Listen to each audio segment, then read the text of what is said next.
नमः छात्राय सततम। संस्कृत वयनम चैनल पर आप सभी का हार्दिक स्वागत है। आज के इस वीडियो में हम संस्कृत साहित्य के एक ऐसे लेखक, एक ऐसे गद्यकार कि जिनकी एकमात्र कृति से ही उन्होंने उत्कृष्ट यश और कीर्ति को प्राप्त किया, ऐसे सुबंधु की चर्चा करेंगे। सुबंधु के बारे में यह कहा जाता है कि इस लेखक या कवि का जो कालक्रम है वह 550 ईस्वी सन से 600 ईस्वी सन के बीच माना जाता है। हम उनके काल की पूर्व सीमा और उत्तर सीमा को निर्धारित करके इस काल को हम सत्यापित करेंगे। तो जैसा आपको बताया गया कि यह जो सुबंधु नाम के लेखक और गद्यकार है, उनकी एकमात्र कृति है और वह कृति है वासवदत्ता, जो कि एक कथा ग्रंथ है। संस्कृत साहित्य में कहा जाता है गद्य परंपरा में दो भेद है, एक आख्यायिका और एक कथा। तो आख्यायिका उसे कही जाती है जिसमें कल्पना न हो, यानी जो इतिहास से संबद्ध रखती हो उसे आख्यायिका कहा जाता है। यानी वह वास्तविक घटना पर, जिसे हम आज ऑटोबायोग्राफी कहते हैं, आत्मकथा, जब कोई अपनी ही जीवनी लिखे तो उसको ऑटोबायोग्राफी कहा जाता है, और कोई व्यक्ति दूसरे की जीवनी लिखे तब उसे बायोग्राफी कहा जाता है। तो वैसे ही संस्कृत परंपरा में, संस्कृत साहित्य परंपरा में जो उपलब्ध अर्थ वाली यानी वास्तविक अर्थ वाली जो कथाएं होती थी, जो किसी की जीवनी पर आधारित होती थी, तो उसे आख्यायिका कहा जाता था। और जो मात्र कल्पना प्रचुर है, जिसमें कवि ने अपनी कल्पना का बीज बोया है, उसे कथा कहा जाता है। क्योंकि साहित्य दर्पण, काव्य प्रकाश इत्यादि ग्रंथों में उनका ऐसा ही लक्षण दिया गया है। आख्यायिका उपलब्धार्था प्रबंध कल्पना कथा। तो इस नियम के अनुसार, इस लक्षण के अनुसार जो यह वासवदत्ता जो है वह एक कथा साहित्य है, कथा ग्रंथ है, गद्य कथा इसे कही जा सकती है। तो सुबंधु की यह एकमात्र कृति है। और सुबंधु जो कवि थे वह बाणभट्ट के पूर्ववर्ती कवि हो गए हैं। यानी बाणभट्ट जिन्होंने भी प्रचुर यश अपनी कादंबरी नाम की कृति से प्राप्त किया, हर्षचरितम नाम की कृति से जिन्होंने यश प्राप्त किया, वैसे बाणभट्ट कवि जो है वह सुबंधु के उत्तरवर्ती कवि है। यानी सुबंधु बाणभट्ट से पूर्व हुए हैं। और यहीं पर बता दे कि जो हर्षचरितम है वह आख्यायिका ग्रंथ है, क्योंकि उसमें राजा हर्षवर्धन की बात कही गई है। और हर्षवर्धन जो राजा थे सप्तम शताब्दी के, उनके ऐतिहासिक जो पुरावे हैं वह हमें प्राप्त होते हैं। इसलिए हर्षचरितम को आप आख्यायिका में रख सकते हैं। कादंबरी, वासवदत्ता इत्यादि जो गद्य साहित्य है संस्कृत साहित्य में, उसे कथा साहित्य में आप, गद्य कथा साहित्य में आप उसे जोड़ सकते हैं। तो बाणभट्ट जैसे कवि ने जिस कवि का या जिस लेखक का महिमा मंडन अपनी कृतियों में किया हो, वह कोई कवि सामान्य तो हो ही नहीं सकता। क्योंकि बाणभट्ट जितने प्रचुर विद्वान, बुद्धि संपन्न, हाईली इंटेलेक्चुअल पर्सन जब कोई व्यक्ति के बारे में अपनी कृति में, अपने ग्रंथ में बताए, तो वह व्यक्ति भी असामान्य ही हो सकता है, विशिष्ट ही हो सकता है। तो बाणभट्ट ने क्या बताया अपने हर्षचरितम नाम के ग्रंथ में सुबंधु के बारे में? तो कहते हैं कवि नाम अगलत दर्पो नूनम वासवदत्तया शक्येव पांडुपुत्राणाम गतया कर्ण गोचरम। कवियों को अपनी कवित्व शक्ति पर बहुत गर्व हो रहा था, लेकिन कब तक उनको वह गर्व हो रहा था? जब तक उन्होंने वासवदत्ता, जो कि सुबंधु की रचना है, उनको पढ़ा नहीं था, तब तक ही उनको अपनी कवित्व शक्ति पर गर्व था। लेकिन जैसे ही सुबंधु ने वासवदत्ता नाम के गद्य साहित्य की रचना की, तो कवियों का जो दर्प था, अहंकार था, वह नष्ट प्राय हो चुका, ऐसा बाण का यहाँ पर कहना है। कोई कोई विद्वद्गण ऐसा भी कहते हैं कि यहाँ पर जो बाण भट्ट है वह बाण भट्ट सुबंधु के वासवदत्ता की चर्चा न करके पतंजलि के महाभाष्य में उल्लेखित वासवदत्ता की बात कर रहे हैं, लेकिन ऐसे कोई साक्ष्य उपलब्ध न होने से और पूर्व परवर्ती काल होने से हम इसे वासवदत्ता यानी कि सुबंधु की ही कृति मान के हम इनकी प्रशस्ति बाण भट्ट ने की है ऐसा हम मान सकते हैं। चलिए आगे बढ़ते हैं। तो जैसा कि हमने बताया कि सुबंधु का जो काल है वह 550वीं ईस्वी सन से 600 ईस्वी सन तक माना जाता है। क्यों ऐसा माना जाता है?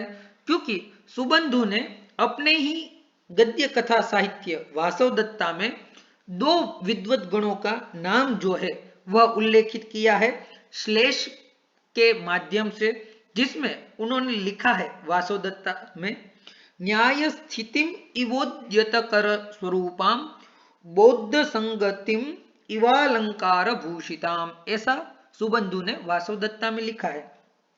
तो यहां पर श्लेष का प्रयोग करके 6वीं शताब्दी के ही बहुत ही बड़े दार्शनिक धर्मकीर्ति और बौद्ध के बहुत बड़े विद्वान धर्मकीर्ति और बहुत बड़े नैयायिक उद्योतकर का उन्होंने नाम उल्लेखित किया है।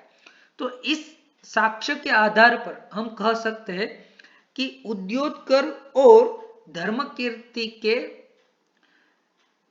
कालक्रम में ही सुबंधु जो है वह भी एक अच्छे विद्वद्गण थे और हो सकता है कि वह एक ही पाठशाला में एक ही गुरुकुल में सहपाठी भी रहे हो और तीनों प्रकांड पंडित हो, ऐसा भी हो सकता है क्योंकि पहले गुरुकुल परंपरा थी और गुरुकुल परंपरा में जो बड़े बड़े गुरुकुल थे तक्षशिला, नालंदा, विक्रमशिला, वल्लभी इत्यादि विद्यालयों में विश्वविद्यालयों में पढ़ने के लिए बच्चे जो थे वह छात्र जो थे वह दूर देश से पढ़ने के लिए गुरुजनों के पास आते थे, क्योंकि वहां गुरुजन जो थे वह भी अत्यंत हाईली इंटेलेक्चुअल होते थे।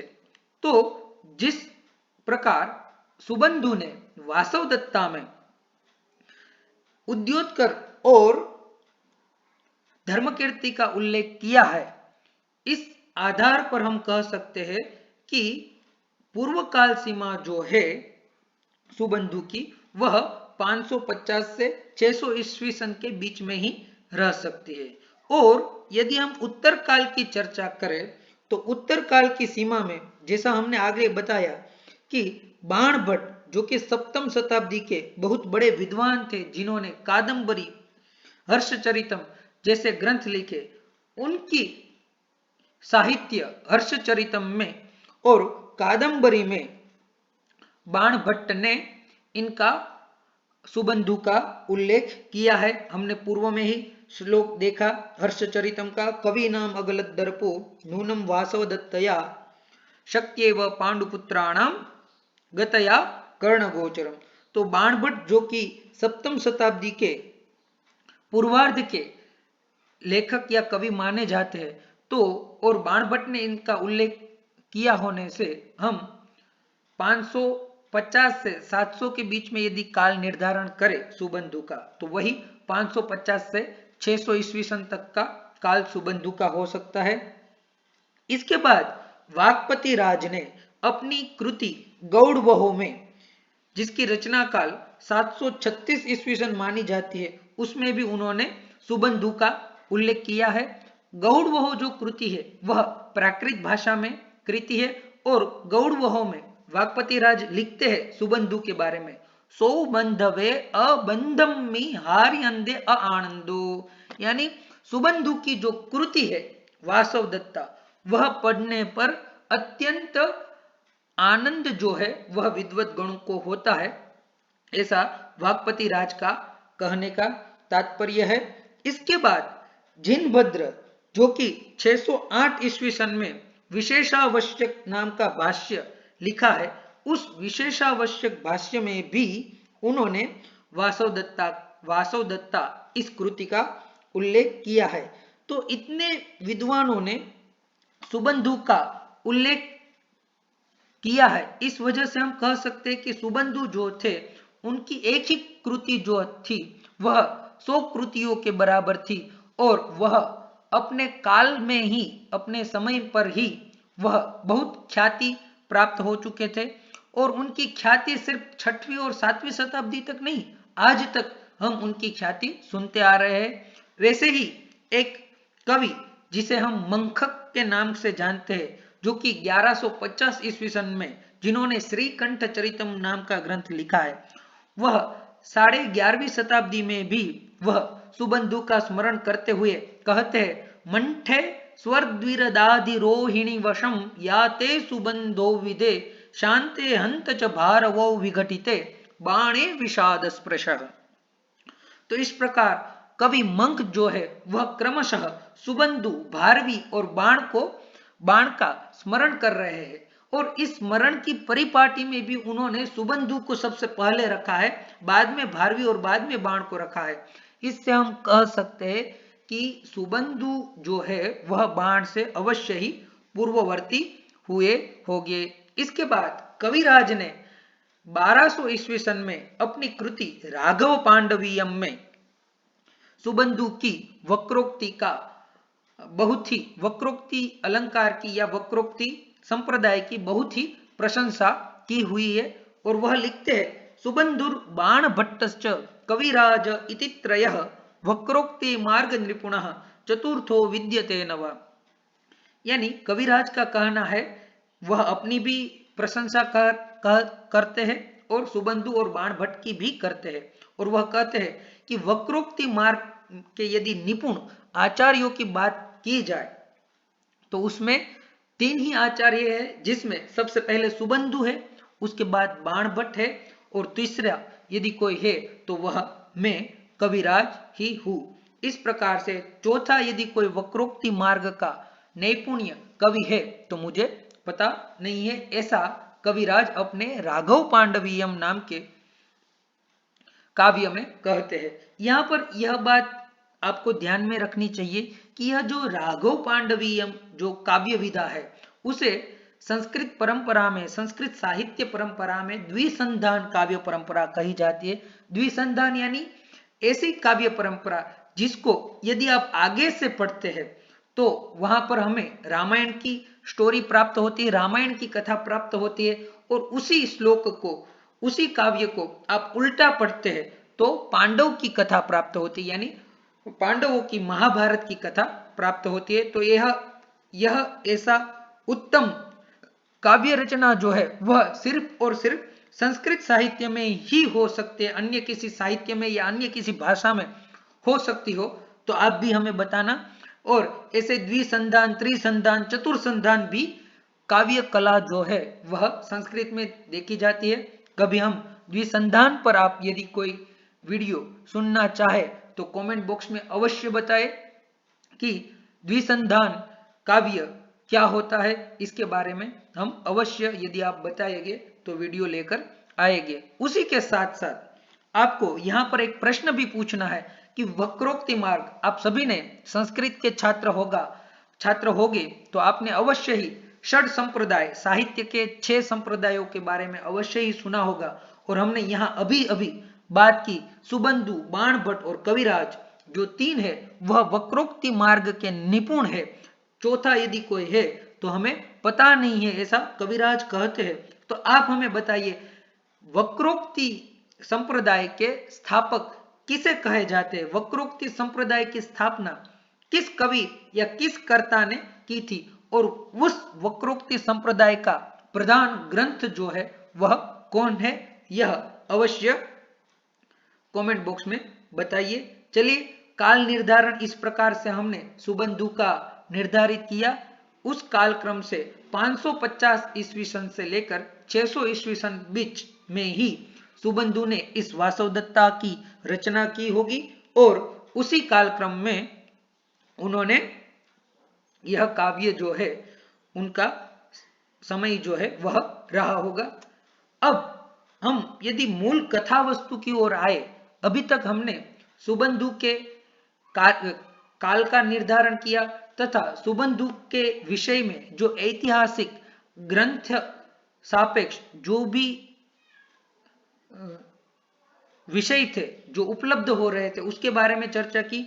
अब हम उनकी कृति वासवदत्ता की कथा वस्तु की चर्चा करते हैं। जैसा कि आपको बताया कि यह वासवदत्ता जो ग्रंथ है वह कवि की अपनी कल्पना होने से या फिर बृहद कथा आधारित होने से यह एक गद्य कथा साहित्य है, और जो ऐतिहासिक तथ्य के आधारभूत कोई तत्व होता है तो उसे आख्यायिका कहा जाता है। तो यह आख्यायिका ग्रंथ न होकर के कथा ग्रंथ इसे कहा गया है। तो इसकी यदि कथा की बात करें तो एक राजकुमार होता है कंदर्पकेतु और एक राजकुमारी होती है वासवदत्ता। राजकुमार कंदर्पकेतु और राजकुमारी वासवदत्ता यह दोनों एक दूसरे को एक दिन स्वप्न में देखते हैं और स्वप्न में देखकर ही यह दोनों एक दूसरे के प्रति प्रणयासक्त हो जाते, एक दूसरे के प्रेम में तत्पर हो जाते हैं। जब नायक कंदर्पकेतु ऐसा स्वप्न देखता है तब वह अपने मित्र मकरंद को साथ में लेकर उस नायिका वासवदत्ता की खोज के लिए निकल पड़ता है कि किस प्रकार से जिस सुंदरी को, जिस परम सुंदरी को जो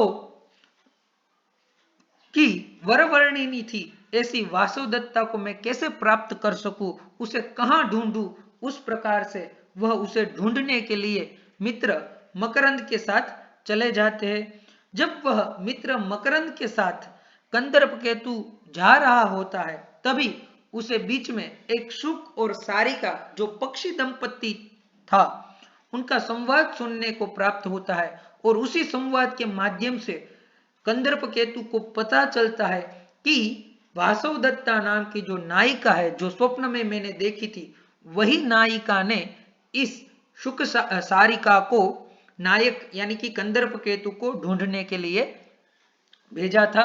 तो इस प्रकार से एक पक्षियों की मदद से नायक और नायिकाओं का यानी कंदर्पकेतु और वासवदत्ता का मिलन होता है। मिलन होने के बाद कुछ ऐसी समस्याएं आती है, कुछ ऐसे संकट आते हैं कि जिस वजह से कंदर्पकेतु और नायिका वासवदत्ता को वियोग का सामना करना पड़ता है और दोनों का वियोग हो जाता है। और वियोग के दरमियान वासवदत्ता जब अकेली हो जाती है तब उसके पीछे किरात जो कि एक प्रजाति थी, वह प्रजाति के दो दल उस वासवदत्ता के पीछे लग जाते हैं और वासवदत्ता को प्राप्त करने के लिए एक दूसरे से युद्ध करने लगते हैं। जब वासवदत्ता यह देखती है तब वह उस किरातों के दलों के चुंगल से जब उसे अवसर प्राप्त होता है तब वह भाग जाती है, वहां से निकल जाती है अपनी रक्षा करते हुए, और अनायासी एक ऋषि के आश्रम में वह प्रविष्ट होती है। लेकिन उस ऋषि के आश्रम में उसने बिना आज्ञा प्रवेश की होती है। इस वजह से उनकी इस अनाधिकार चेष्टा को ध्यान में रखकर वह वहां अनायासी पाषाण यानी कि शिला बन जाती है। तो वहां पर फिर एक दिन कंदर्पकेतु उन्हें बहुत ढूंढने का प्रयास करता है वासवदत्ता को, लेकिन वासवदत्ता जो है वह उसे प्राप्त नहीं होती। तब कंदर्पकेतु आत्महत्या करने के लिए प्रयास करता है। उसी बीच एक आकाशवाणी होती है, देवी वाक होती है, और वह उसे आश्वासित करती है कि हे कंदर्पकेतु, तुम्हें तुम्हारी प्रेमिका, तुम्हारा प्रणय, तुम्हारा प्रेम अवश्य प्राप्त होगा, तुम धैर्य रखो, तुम उनकी खोज करते रहो। तो इस प्रकार से वह आत्महत्या से निवारित होकर वह फिर से वासवदत्ता की खोज में लग जाता है, और एक दिन खोजते खोजते ढूंढते ढूंढते वह अनायासी वह ऋषि के आश्रम में आता है और वह शिला को स्पर्श करता है, अनायासी शिला को स्पर्श करता है, और वहां से वह ऋषि के श्राप से मुक्त होकर वासवदत्ता फिर से पाषाण का रूप छोड़कर वासवदत्ता हो जाती है। इस प्रकार से फिर से नायक कंदर्प केतु और नायिका वासवदत्ता का अत्यंत सुंदर समागम होता है, मिलन होता है। फिर बाद में कंदर्प केतु अपनी राजधानी में लेकर वासवदत्ता को चला जाता है। इस प्रकार से इस वासवदत्ता नाम के गद्य साहित्य की संपूर्ण यह कथा वस्तु है। अत्यंत रोचक कथा वस्तु है। कथा वस्तु जो है वह अत्यंत संक्षिप्त है, लेकिन कवि ने उसमें अलंकारों का प्राचुर्य, समास का प्राचुर्य और साहित्यिक वर्णन का प्राचुर्य इसमें डालकर एक संक्षिप्त कथा को कवि कितना बड़ा कर सकता है, कवि कितना विस्तार कर सकता है, इनका यहाँ प्रभाव दिखने को हमें परिलक्षित होता है, दिखने को मिलता है।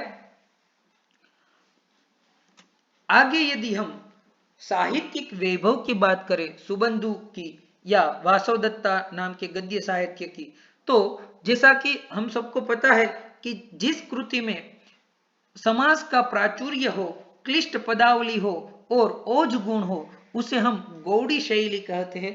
तो सुबंधु का यह जो काव्य है, गद्य काव्य, गद्य साहित्य वासवदत्ता, यह गौड़ी शैली में लिखा गया है। बाणभट्ट की जो शैली है वह पांचाली शैली है, जबकि उनके पूर्ववर्ती कवि सुबंधु की शैली गौड़ी शैली है।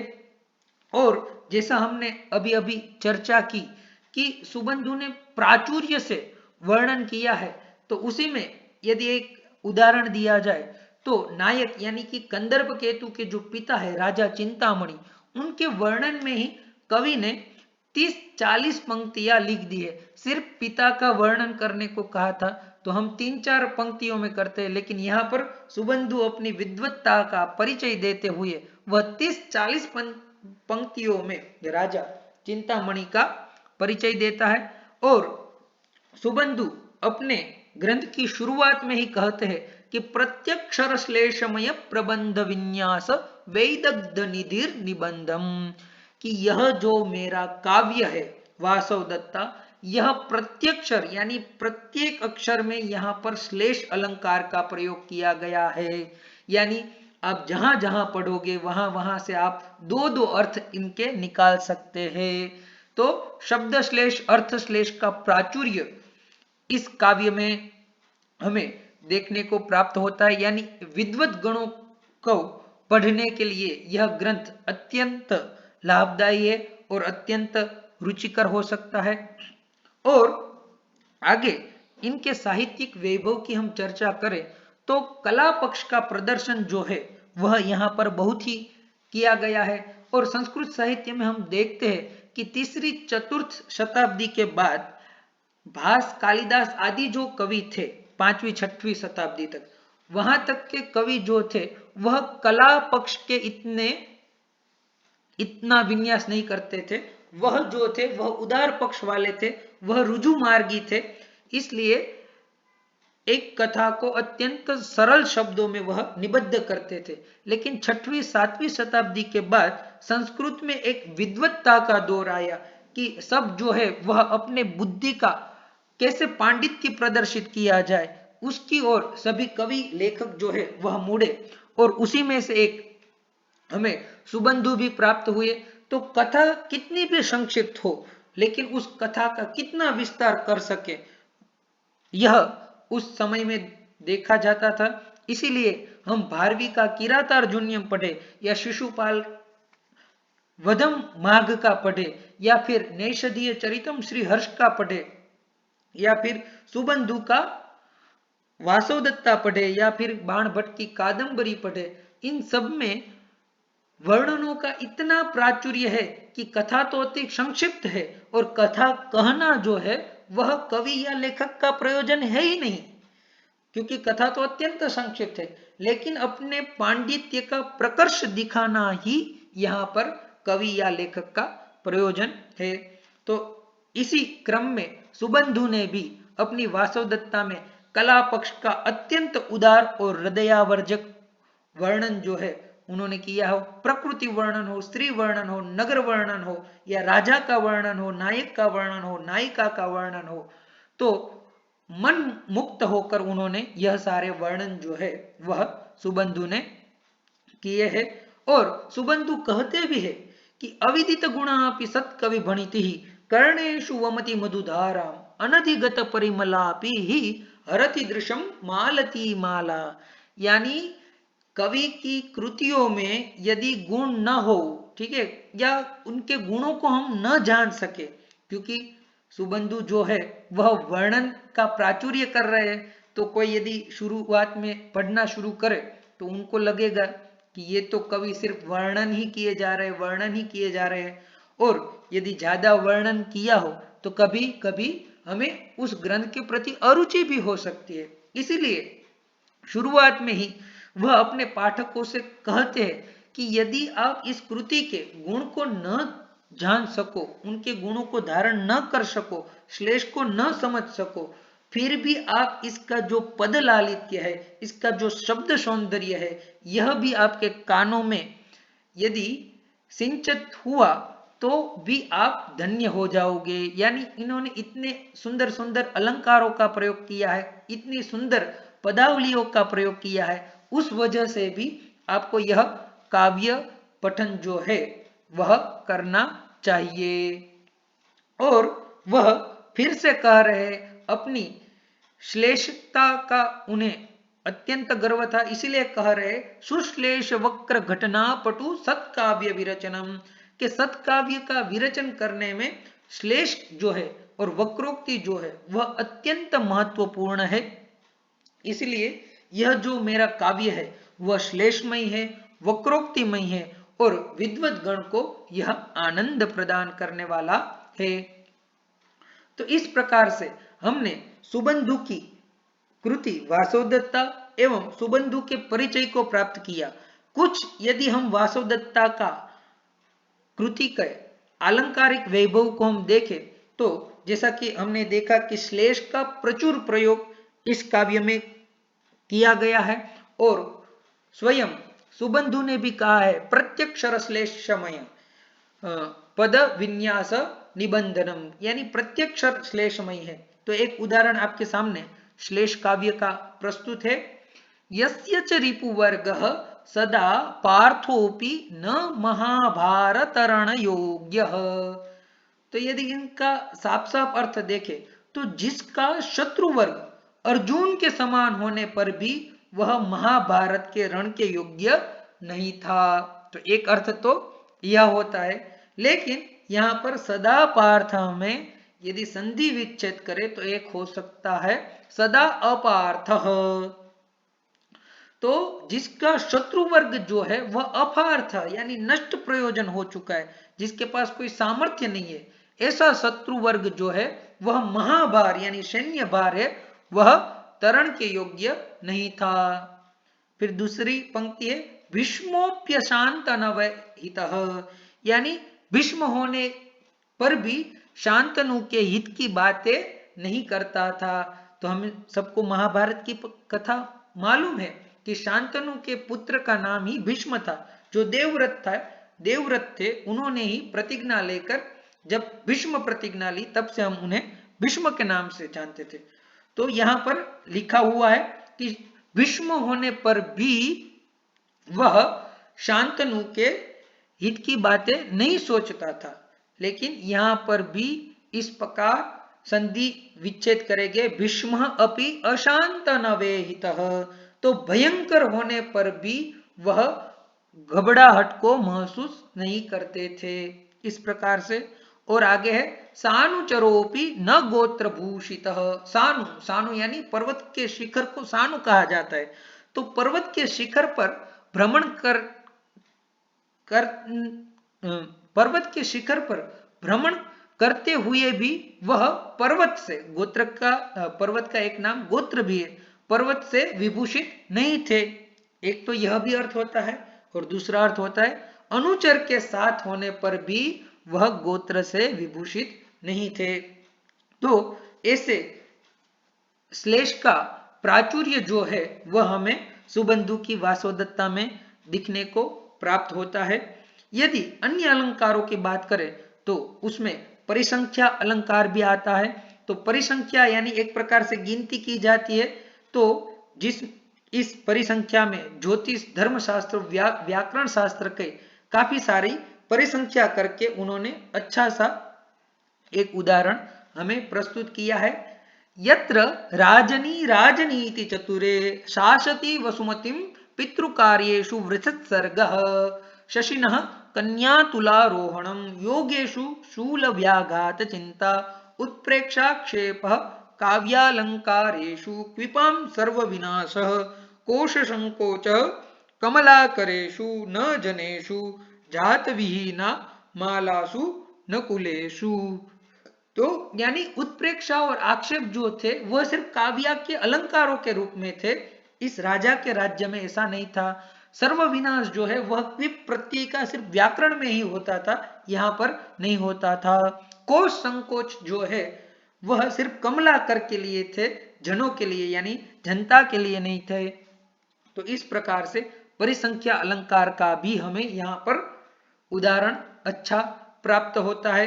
और अंतिम माला दीपक अलंकार की हम चर्चा करें, यानी माला की तरह एक से दूसरे, दूसरे से तीसरे पद में जाते हुए अलंकार की हम चर्चा करें तो उनका उदाहरण प्रस्तुत है। यस्य समर भुवि भुजदंडेन कोदंडम कोदंडेन शराः शरैररिशिरः अरिशिरसा भूमंडलम भूमंडलेनानुभूत पूर्वो नायकः नायकेन कीर्तिः कीर्त्या च सप्त सागराः सागरैश्च कृतयुगादि राजचरित स्मरणं स्मरणेन स्थैर्यं स्थैर्येण प्रतिक्षणं आश्चर्यम आसादितम। तो इस प्रकार से सुबंधु की यह जो काव्य कृति है और एकमात्र काव्य कृति वासवदत्ता है, इसका हमें यदि अवसर मिले तो अवश्य से अध्ययन करना चाहिए, इनका अवगाहन करना चाहिए। इनमें प्रतिष्ठित जो अलंकार का प्राचुर्य है, गौड़ी शैली है, उनका अध्ययन करना चाहिए और संस्कृत साहित्य के वैभव का जितना भी आस्वादन हो सके उतना आस्वादन हमें करना चाहिए। तो इस प्रकार से इस गद्य काव्य की श्रृंखला में आज हमने सबसे पहले सुबंधु का परिचय जो है वह प्राप्त किया। ऐसे ही हम नाट्य परंपरा में, गद्य काव्य परंपरा में, संस्कृत में जो जो भी उत्कृष्ट विद्वान हो चुके हैं उनके बारे में हम अवश्य ही ज्ञान प्राप्त करेंगे। यदि यह वीडियो आपको पसंद आया हो तो इस वीडियो को लाइक करें, अपने मित्रों को संस्कृत समुदाय में, अन्य समुदाय में इसे प्रेषित करें। संस्कृत के जो कोई भी प्रियजन हो उन्हें संस्कृत वयुनम और संस्कृत साहित्य से परिचित करवाए और आपके कुछ फीडबैक हो तो उसे अवश्य ही कमेंट बॉक्स में बताइए और संस्कृत वयुनम चैनल को सब्सक्राइब करें। अस्तु, धन्यवादः, पुनः मिलामः।